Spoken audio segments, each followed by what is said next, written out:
So I am Senator Rachel May. I am the chair of the Senate Aging Committee, and I am thrilled to welcome everybody here to this hearing on workforce challenges in long-term care settings, including nursing homes, assisted living sites, and in-home care settings. All right, senators and Senate committee members. My name is Mildred Garcia Gallery. I'm a proud Latina. I have been a home care worker for more than 30 years and the founder of Ageless Companions, a Long Island-based staffing agency. I was introduced to home care at 19 while I worked for United Cerebral Palsy. One client, a young man in particular, named Theory, truly impacted my views on home care.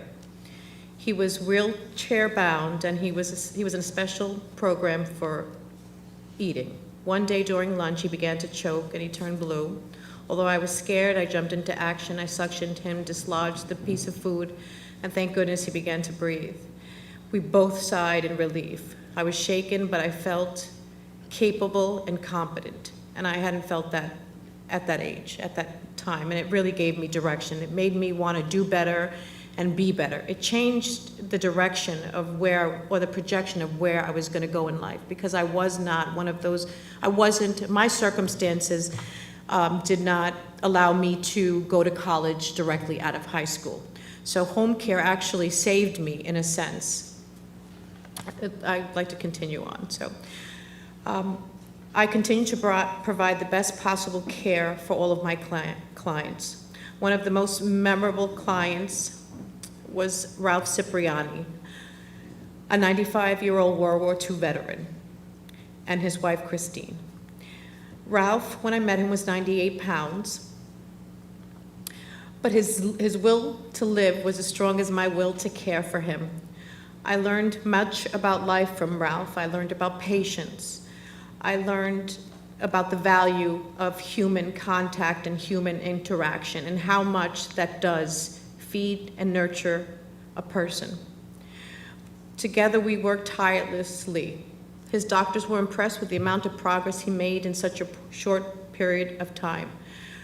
Our growing friendship encouraged him to fight a little bit longer. Unfortunately, Ralph lost his battle, but on his own terms, at home, with dignity, with love and support, and I was proud to be a part of it. And I'm proud to still currently care for his wife, and they were married for 71 years. And anyone knows, being married that long, a loss like that can actually take you down. But it didn't, because she has us and we have her. This has been my life's passion, my life's work passion.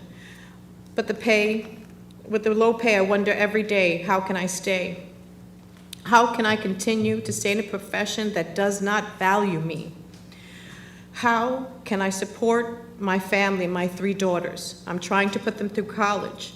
This work makes me feel wonderful, but it doesn't pay the bills. I know that I am one of thousands of people who love home care work. But we're feeling forced to leave a profession because of its low wages. So I am here to ask you, to beg of you to say this is the time. We need it more than ever. The families need it. They need our care, but we need to be cared for. To go on to continue to care in a way that you care for your own family, but yet to go home and to come home to your own empty pantry. To not be able to provide for your children the things that you want, that you see maybe the families that you're caring for. And it really is about the humanity. I feel that we have lost that sense of humanity, where possessions and things mean so much, and at the cost of our loved ones' lives, of how we care for them.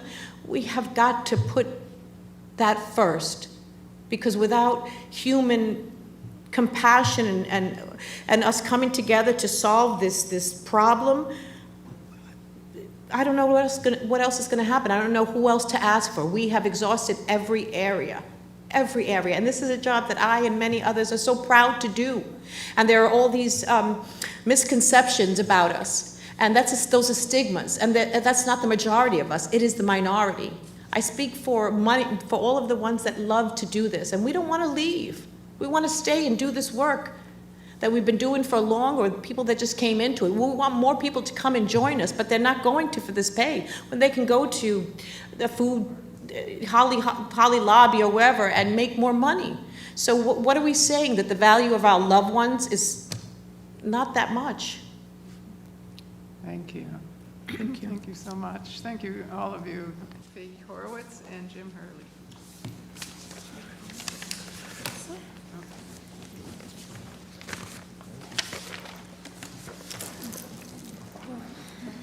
Thank you.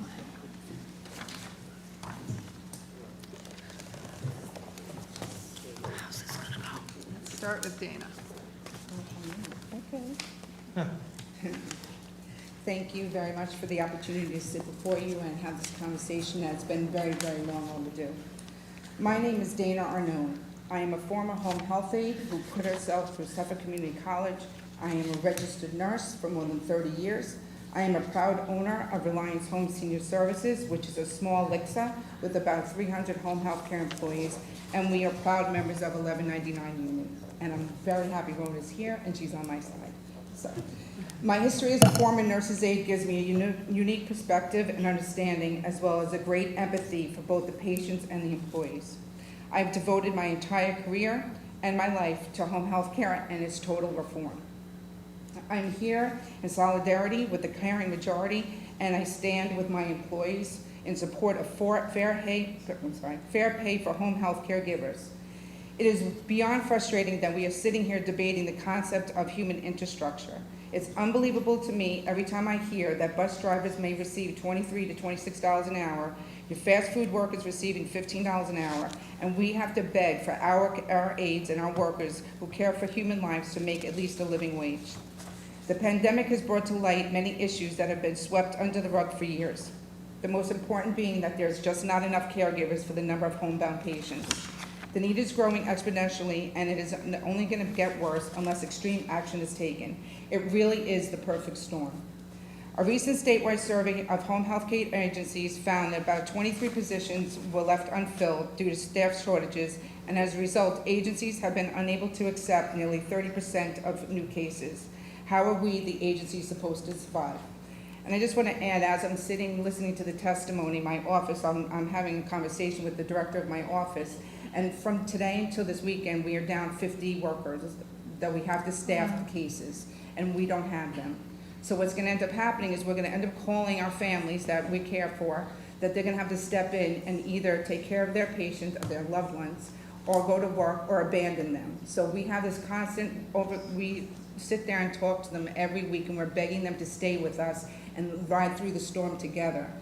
Once they hear that we can't staff their cases, a lot of families think that they're going to have more opportunity for workers on other agencies, and then they find out that it's the same situation across the board. So that's just as I'm texting back and forth, I'm listening to them, they're like panicking in the office. We sometimes stay there till 8, 9 o'clock at night trying to staff these cases for our families, and it's impossible. So let me just go back. So with the decrease of the employees, that we still have to care for our patients. Overtime in my office is up about 20%. It is unsustainable. So you're going to find more and more agencies, especially small LICSs like myself, they're going to be closing. The governor constantly references that we are New York tough, but we really should be New York cares. Mm-hmm. I find it completely unacceptable that across New York State, I'm going to cry, the elderly, disabled, and homebound are going without water, food, medication. They're not being dressed, bathed, and they lack basic human contact. People wonder why we have such a high hospitalization rate among this population. They are not being cared for. I can attest that my agency is doing everything that we can to retain and attract home health aides. Reliance, my company, provided an extra $2 an hour to each aide as soon as we were granted the PPP funds. We participated in the 1199 Union's successful transportation pilot program, which they're still, my aides are talking about. We Uber aides to hard-to-staff outlying locations just to provide safe, consistent care to our families. We provide scholarships to PCA school for those interested but unable to afford the certification. I myself have gone so far to start a not-for-profit called All Things Homecare so that we can help other small agencies like myself and that are experiencing the same issues. We celebrated our home care workers every day when they were mostly forgotten and abandoned by the media. Home health caregivers are essential to the most fragile, the elderly and the disabled. The homebound deserves to be in their home and deserve consistent care. We need to acknowledge that people matter, the patient as well as the caregiver. There's no one more essential than that worker who's caring for you in your home. We believe that there needs to be fair pay for differentials on Sundays and holidays because these are the most nearly impossible times to staff, and the burden falls upon the agency. We believe that nursing students should be rotated through home care. As we at Reliance, we took it upon ourselves. We have developed a syllabus. We presented to Farmingdale State College, and we are ecstatic to say that nursing students will be starting their clinical rotation through Reliance Home Care this fall. In addition, we feel that it's valuable Ask you to wrap up, Dana. What? Wrap it up? Oh, okay. In addition, we feel that it's valuable that, this is actually really important, just my last point, that there is a opportunity in nursing students when they're going through the first year of nursing school. They are completing fundamentals of nursing, which is basically the core curriculum for the PCA and home health aide certificate. If we can just tap into those nursing students, we can have an immediate workforce, we can have a valued workforce, and we can start the nursing students to begin their opportunities in home care, and really starting to change the perspective that they have. Thank you. Christine?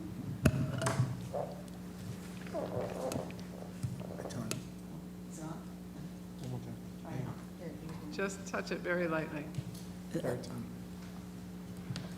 One thing you could do is to start talking as Yeah, you got it. start talking. There it is. There Okay, you go. I'm on. Senators, thank you so much for being here for the long haul. We understand that it's been an extraordinarily long day and hopefully very productive.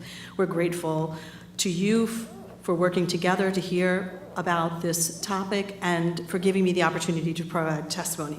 My name is Christine Pellegrino. I'm a former member of the New York State Assembly, a mom and a daughter to aging parents. I am currently the board president of All Things Home Care, a not-for-profit dedicated to improving the lives of the elderly, the infirm, and the disabled.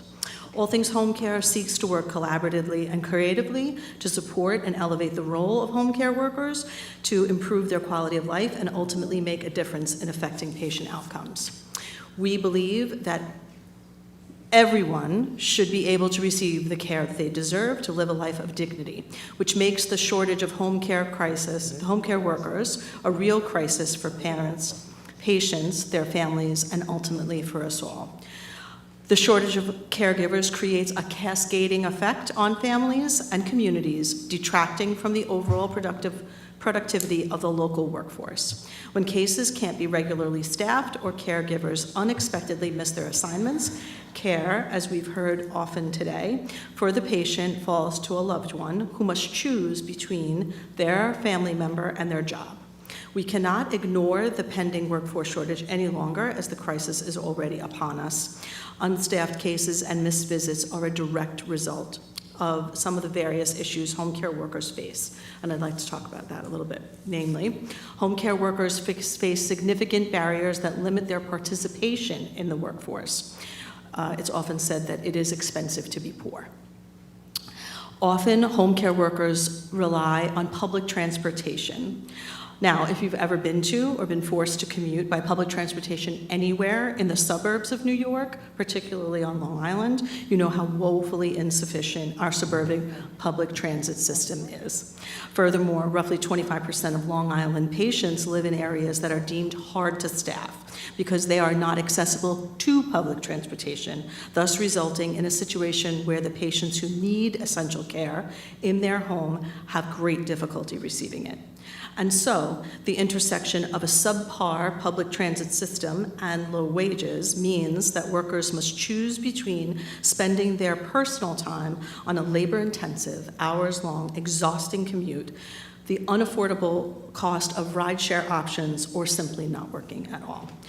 The reality is that suburban home care workers may be forced to accept fewer assignments than they could because of their low pay, thus magnifying this crisis.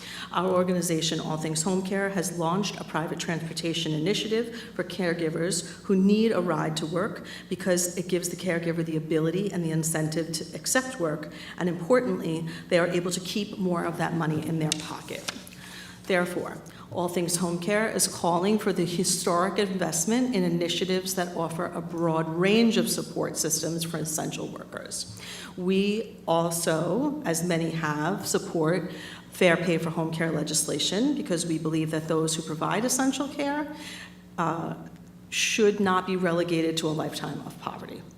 We support Senator May's Home Care Jobs Innovation Fund and support appropriation of the $15 million immediately from the Federal CARES Act funding for initiatives like our Home Care Worker Transportation Initiative, as well as funding for childcare, broadband, cellular service, and other workforce-related expenses. This innovation fund will create jobs in the human service sector, such as drivers and childcare providers, and we encourage the unionization of those workers as well. Finally, in order to support home care agencies, often locally owned small businesses who are themselves significant job creators, we call for an industry-wide pay rate standardization and a raise to the reimbursement rate to include the overtime pay and holiday pay for caregivers. Agencies, as we've heard today, operate on very small profit margins and need to be compensated in a way that allows them to, not just to operate, but to thrive. Thank you. Thank you. And I'm just grateful to all of you and to my colleagues for sticking with it, but also the ones who have been here in the course of the day. So thanks again. The hearing is officially over now. Thanks.